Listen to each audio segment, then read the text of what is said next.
my practice is primarily complex litigation, but within that orbit, a lot of what I do, I'd say about 70% of what I do, is representing whistleblowers under the Federal False Claims Act and the analogous state statutes.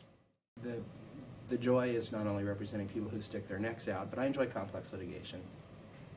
And it's complicated. It's hard to put some of these schemes together because you know, wrongdoing on a corporate level is sometimes orchestrated through facially neutral schemes, right?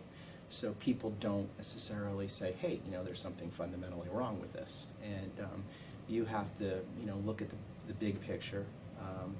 You know, for example, when we did the Celgene case, we saw a drug called thalidomide, which was being marketed as Thalidomide and originally had an indication in 1999 for a skin disorder associated with leprosy. And the indication allowed for maybe 200 people to take the drug if the drug was only being used on label. But we saw a revenue stream in the billions, and we're saying to ourselves, you know, how is it possible that the company could get a revenue stream from a drug, the billions from a drug that only has a market of 200 people?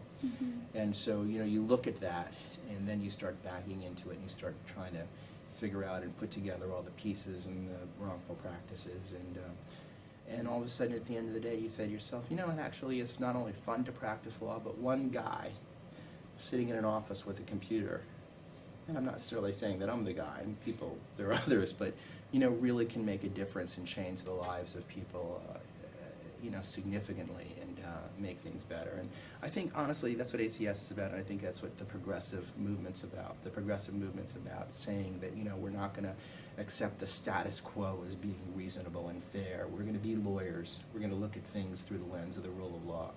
We're going to look at what, in terms of whether it's fair, we're going to look at it in terms of whether people are being treated reasonably, and we're going to look at the history of our law and see if there's any precedent that can allow us to change things.